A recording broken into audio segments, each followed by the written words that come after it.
Olá! Que bom ter vocês conosco. Nós somos uma IA desenvolvida pelo site .geek. Curadoria de conteúdo humana por Gordo Geek. Eu sou o Eduardo. E eu sou a Jéssica. Bem-vindos à nossa análise de hoje. Começando com Teletime News, temos uma movimentação grande aí no mundo da tecnologia, né? Exato. A Qualcomm, olha só, anunciou a compra da Alpha Wave Semi. E não foi pouco dinheiro, não. Ah, é? Quanto? 2,4 bilhões de dólares. O foco deles é reforçar a presença em inteligência artificial e data center, sabe? O mercado super aquecido agora. Faz sentido. E essa Alpha Wave, o que ela faz exatamente? Então, ela é especialista em conectividade de alta velocidade, design de chips, trabalham com IP, silício personalizado e também os tais chiplets. Chiplets. Explica rapidinho o que é isso. É tipo montar processadores mais customizados, peça por peça? Basicamente isso. Pensa como peças de Lego, sabe? Para criar chips mais potentes, mais eficientes, para tarefas bem específicas, tipo IA mesmo. Entendi. E quando essa compra deve ser finalizada? A expectativa é que feche lá para o primeiro trimestre de 2026. É a Qualcomm, assim, diversificando, né? Saindo um pouco só de celular para brigar forte nesse espaço de IA. Tá claro. Bom, agora mudando de assunto, do Canal Tech, uma matéria da Clara Pitanga traz notícia de um rosto bem conhecido da internet, parece. Sim. O Kabilame, aquele influenciador italiano do TikTok, né? Gigante, mais de 160 milhões de seguidores. Sim, sei quem é. O que aconteceu com ele? Então, ele foi detido pela imigração lá nos Estados Unidos.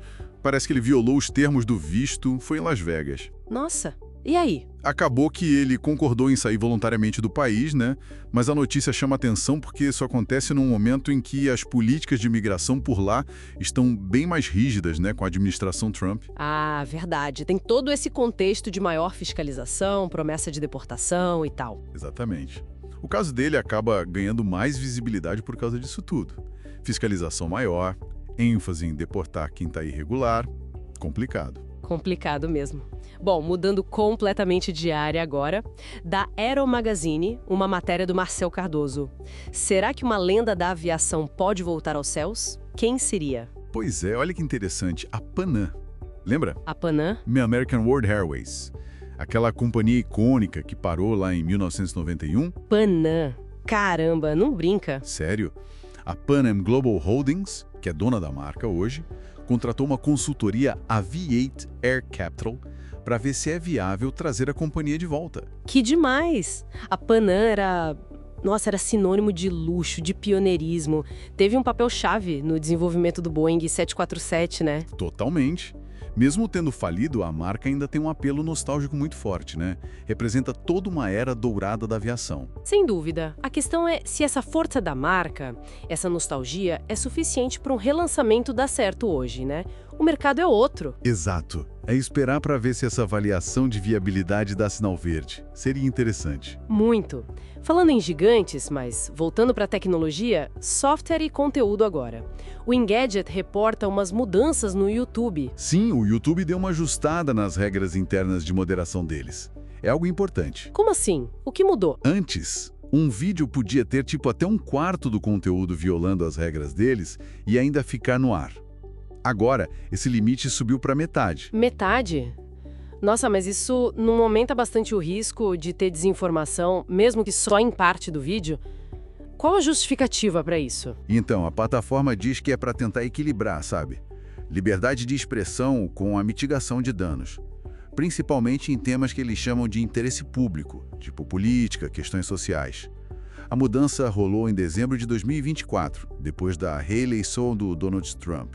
Entendi. Mas e na prática? Já teve caso? Sim, parece que alguns vídeos com desinformação sobre vacinas e até ataques a figuras públicas foram mantidos inicialmente com essa nova regra, embora eles tenham removido um sobre vacinas depois. É uma linha bem tênue, né? Bem delicado. Complicado mesmo. Bom, seguindo na tecnologia, mas agora com boas notícias. O Gizmodo, via The Conversation, está celebrando pioneiros da IA. Ah, sim. Muito legal essa. O Andrew Bartle e o Richard Sutton ganharam o prêmio Turing de 2025. É tipo o Nobel da computação, né? Um reconhecimento enorme. Que bacana! E por qual trabalho eles foram reconhecidos? Eles são os pais do aprendizado por reforço, ou reinforcement learning, como se fala mais por aí. Aprendizado por reforço me lembra um pouco como as máquinas aprendem com tentativa e erro, buscando recompensas, algo assim? Exatamente isso. É ensinar a máquina a aprender com a experiência, sabe? Se ela acerta, ganha uma recompensa. Se erra, uma punição. Muito parecido com como nós e os animais aprendemos, na verdade. E onde isso é usado hoje? Nossa, e muita coisa. Essa técnica é fundamental para um monte de avanços em robótica, carros autônomos e até nos modelos de linguagem grandes, como o ChatGPT. É base para muita coisa que a gente vê de IA hoje. Incrível. Agora, vamos para a área da saúde. O Slashdot cobriu uma matéria da Vox com umas notícias bem animadoras sobre câncer. Caiu tipo 1/3 desde 1991. É uma queda muito significativa. 1/3? Nossa, é bastante. E a que se deve essa melhora? Basicamente é um conjunto de fatores que eles chamam de revoluções. Primeiro, menos gente fumando, por causa das políticas antitabagismo, né? Isso faz uma diferença enorme. Claro. Que mais? Segundo, vacinação. O exemplo clássico é a vacina do HPV, que simplesmente derrubou as mortes por câncer de colo de útero. E terceiro, o rastreamento precoce. Coisas como colonoscopia e agora novos exames de sangue, alguns até usando IA para detectar mais cedo. E os tratamentos em si também evoluíram, imagino. Muito. Especialmente as imunoterapias. Tem uma chamada CAR-T, que é fascinante. Eles basicamente reprogramam as células de defesa do próprio paciente para atacar o câncer. E está mostrando resultados impressionantes, sabe? Curando pessoas que antes eram consideradas terminais. É uma esperança enorme. Que notícia fantástica! Falando ainda em câncer, mas por outro ângulo, o Canaltech, numa matéria do Nathan Vieira, traz uma pesquisa interessante sobre exercícios físicos. Essa também é muito boa. Foi um estudo apresentado na ASCO, que é a grande reunião da Sociedade Americana de Oncologia Clínica. E a sugestão é que exercício físico regular pode ser até mais eficaz que remédio para prevenir a volta do câncer de cólon. Mais eficaz que remédio? Sério? Como eles chegaram a essa conclusão? Olha, eles acompanharam quase 900 pacientes que já tinham tratado câncer de cólon. Aqueles que seguiram um programa de exercícios tiveram 28% menos risco de o câncer voltar em 5 anos e 37% menos risco de morrer em 8 anos, comparando com quem não fez os exercícios. Uau, são números expressivos. Muito. E além disso, tem os outros benefícios, né? Melhora o humor, fortalece o sistema imunológico, reduz a inflamação no corpo. É um pacote completo de benefícios. Realmente impressionante. Ainda na área da saúde, temos uma pesquisa brasileira agora destacada no Gizmodo, que veio da agência FAPESP. Sim, uma pesquisa bem interessante da Unesp de Botucatu. Ela indica uma ligação entre vitamina D e câncer de mama. Vitamina D? Como assim? Então, o estudo sugere que a suplementação com uma dose baixa de vitamina D, tipo 2.000 UI por dia, que não é muito, pode quase dobrar a chance do tumor de mama desaparecer completamente quando a paciente faz quimioterapia neoadjuvante. Quimioneoadjuvante é aquela feita antes da cirurgia para tentar diminuir o tumor, certo? E qual foi a diferença nos resultados que eles viram? Exato, essa mesma. No grupo que tomou o suplemento de vitamina D, 43% das pacientes tiveram remissão completa do tumor. Já no grupo que tomou placebo, foram 24%. Nossa, é quase o dobro mesmo. Pois é uma diferença bem grande. Sugere que a vitamina D pode ser uma alternativa barata, acessível para potencializar o tratamento, talvez por agir no sistema imunológico, ajudando o corpo a combater o câncer junto com a químio. Bem promissor. Muito interessante mesmo. Mas, bom, nem tudo são só boas notícias no mundo dos medicamentos, né? Tem outra matéria do Canaltech, também do Nathan Vieira, trazendo um alerta sobre efeitos colaterais de remédios bem populares. Pois é, essa é importante ficar atento. Medicamentos como o Ozempic, a semaglutida, sabe? Aqueles usados para diabetes tipo 2 e também para perda de peso que ficaram super famosos. Sim, claro. O que descobriram sobre eles? Foram associados a um risco maior de degeneração macular em pessoas com diabetes. Degeneração macular? Aquela que afeta a visão central, dificulta ler, reconhecer rostos? Essa mesma. Um estudo grande feito no Canadá mostrou que usar esses remédios por mais de 6 meses dobrou o risco de desenvolver essa condição. E se o uso passasse de 30 meses, o risco triplicava, principalmente em pessoas mais idosas. Caramba, é um aumento considerável. Dobrar, triplicar o risco. Sim. Então, a recomendação dos médicos é ter cautela, sabe?